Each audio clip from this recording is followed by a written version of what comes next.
जय लक्ष्मी माता प्रसन्न। हे भगवान, फिर से लड़की? बकवास बंद करो, ये हमारी कोड लैंग्वेज है। कल 25,000 रुपए लेकर आना, तुम्हारा काम हो जाएगा। डॉक्टर साहब, कुछ कम नहीं हो सकता? देखो भाई, ये गैर कानूनी काम है और पूरे शहर में मेरे सिवा ये काम कोई नहीं कर सकता। ठीक है डॉक्टर साहब, मैं कल ही पैसे लेकर आता हूँ।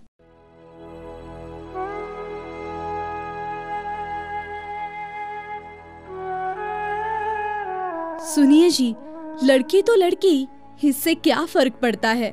ये तो भगवान की देन है ना। मुझे तो लगता है हमें ये अबॉर्शन नहीं करना चाहिए। ये नहीं हो सकता। मेरी माँ की इच्छा है कि उसे बेटा ही चाहिए और हमारा वंश चलाने के लिए कोई दीपक तो चाहिए। बहुत हो चुका, सो जाओ, कल सुबह उठकर अस्पताल जाना है।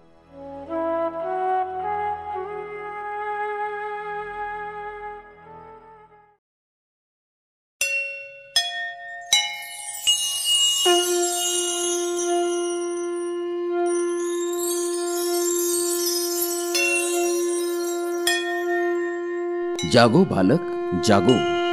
प्रभु, साक्षात आपके दर्शन पाकर मैं तो धन्य धन्य हो गया प्रभु। हर रोज तुम मेरी उपासना करते हो और पुण्य प्राप्त करते हो, परंतु कल तुम एक हत्या करने जा रहे हो। हत्या? और मैं? ये आप क्या कह रहे हैं प्रभु? हाँ, हत्या, अपनी ही बेटी की हत्या। प्रभु, आप तो जानते ही है आज के जमाने में बच्चों को पालना कितना मुश्किल है। और वैसे भी मुझे पहले से एक बेटी है। अब मैं चाहता हूं कि मुझे एक बेटा चाहिए और मेरी माँ की भी यही इच्छा है, उन्हें पोता ही चाहिए। इच्छा होना कोई बुरी बात नहीं, लेकिन तुम्हें संतान के रूप में क्या देना है, इसका निर्णय हम देवताओं का काम है और हमारे निर्णय बदलने का अधिकार न तुम्हें है और न कि डॉक्टर को। किसी मरीज के प्राण बचाने के लिए तुम मेरी आराधना करते हो और मैं देवदूत के रूप में डॉक्टर को भेजता हूं, लेकिन कुछ नालायक डॉक्टर जीवन दान देने के स्थान पर जन्म से पहले ही स्त्री भ्रूण हत्या जैसा शर्मनाक काम कर रहे हैं, और वो भी कुछ पैसों के लिए। तुम्हें और उन लालची डॉक्टरों को ये लगता है कि उनका ये शर्मनाक कार्य मुझसे छिपा है? याद रखो, तुम्हें अपने प्रत्येक कर्म का हिसाब किताब इसी जन्म में पूरा करना है। तुम जैसे नालायक लोगों के कारण आज अपने देश में 1000 लड़कों के पीछे 914 ही लड़कियां हैं। महाराष्ट्र राज्य में तो केवल 888 लड़कियां ही रह गई है। अहमदनगर में ये प्रमाण 831 और बीड शहर में ये प्रमाण 800 तक रह गया है। यदि स्त्री भ्रूण हत्या का ये काम ऐसे ही चलता रहा तो 1000 लड़कों के पीछे 800 ही लड़कियां रह जाएगी। इसका अर्थ है 1 लाख लड़कों के पीछे 20,000 लड़कियां कम होगी।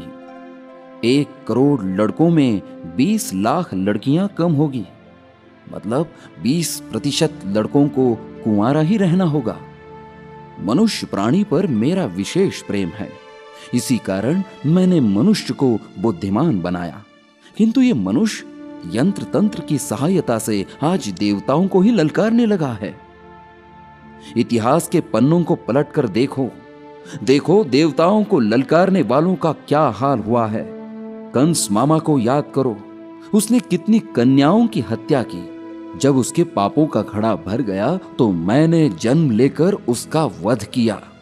अरे क्या सीखा इन बातों से तुमने? स्त्री भ्रूण हत्या का ये पाप सब पापों में महापाप है। सोचो, कुछ साल बाद जिन लड़कों को पत्नी नहीं मिलेगी, क्या वो तुम्हारी पत्नी, माता, बहन या बेटी की इज्जत सुरक्षित रहने देंगे? हो सकता है 2-3 अबॉर्शन करवाने के बाद तुम्हें पुत्र प्राप्ति होगी, लेकिन क्या उसे शादी के लिए लड़की मिलेगी? और अगर मिल भी गई तो क्या वो सुरक्षित रह पाएगी? आज दिन रात मेहनत करके तुम पैसा इकट्ठा कर रहे हो, प्रॉपर्टी बढ़ा रहे हो, लेकिन इसकी क्या गारंटी है कि तुम्हारे बच्चे इनका उपभोग कर सकेंगे? एक बात बताओ, नवरात्रि में तुम किसके नाम पर व्रत रखते हो? दुर्गा माँ के लिए। जब वीर शिवाजी ने स्वराज की स्थापना की तब उनका साहस किसने बढ़ाया? माँ जिजाऊ ने। इंदिरा गांधी, लता मंगेशकर, स्मिता पाटिल, साइना नेहवाल, प्रतिभा पाटिल, ये सब कौन है? महिलाएं। अरे माँ दुर्गा की तुम पूजा करते हो और आज उसी के रूप की तुम हत्या करना चाहते हो। ध्यान रहे, स्त्री केवल पुत्री नहीं बल्कि अनादि काल की माता है। मैं हर स्थान पर हर समय पर नहीं पहुंच सकता, इसीलिए मैंने माँ बनाई। माँ हर इंसान के लिए देवता और हर इंसान के लिए उसकी ताकत। और तुम उसी को समाप्त करना चाहते हो। मेरी ये बेटियां किसी भी क्षेत्र में आज पुरुषों से कम नहीं है। अपनी मां की इच्छा के लिए तुम ये महापाप करने जा रहे हो, लेकिन उस लड़की की क्या इच्छा है वो तो जरा सुनो। माँ, माँ, माँ, अभी तो भगवान ने मेरे हाथों पे किस्मत की लकीरें भी नहीं बनाई और उनसे पहले ही आप सबने मेरी तकदीर का फैसला सुना दिया। माँ, मुझे जी लेने दो। अपनी कसम, मैं आपको कभी तंग नहीं करूंगी। और हाँ, पापा से कहना मेरे दहेज की चिंता ना करे। मैं आपके साथ रहकर आपके बुढ़ापे का सहारा बनूंगी। अगर फिर भी आपको लगता है कि मैं आप पर बोझ बनूंगी तो आप इस ऑपरेशन पर भी खर्चा मत करना। मैं ही भगवान जी से कह दूंगी कि मेरी माँ मेरा मरा मुंह देखेगी। मुझे माफ करो बिटिया, माफ करो मुझे। मैं बहुत गलत सोच रहा था। क्या हुआ आपको? ये क्या बातें कर रहे हैं आप? कोई सपना देखा क्या? नहीं, आज मेरी आंखें खुल गई है। मतलब? अपनी बिटिया रानी ने मेरी आंखें खोल दी।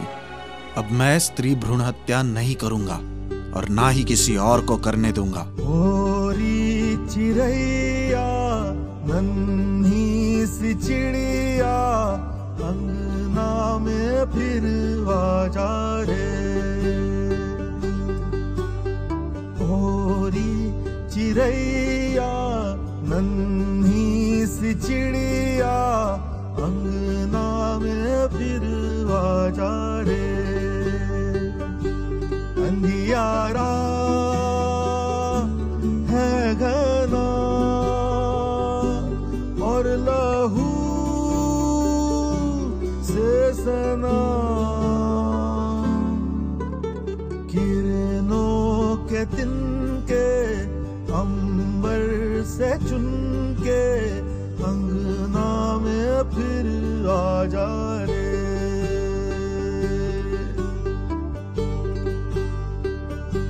हमने तुझ पे हजारों सितम है किए, हमने तुझ पे जहां भर के जुल्म किए। हमने सोचा नहीं तू जो उड़ जाएगी, ये ज़मीं तेरे बिन सूनी रह जाएगी। किसके दम पे सजेगा मेरा अंगना।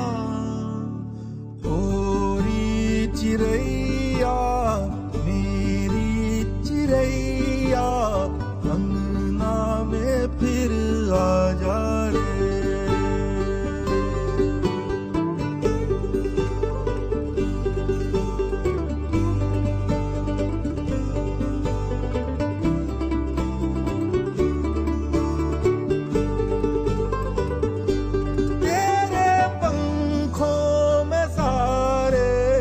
तारे जड़ू, तेरी चूनर धनक सत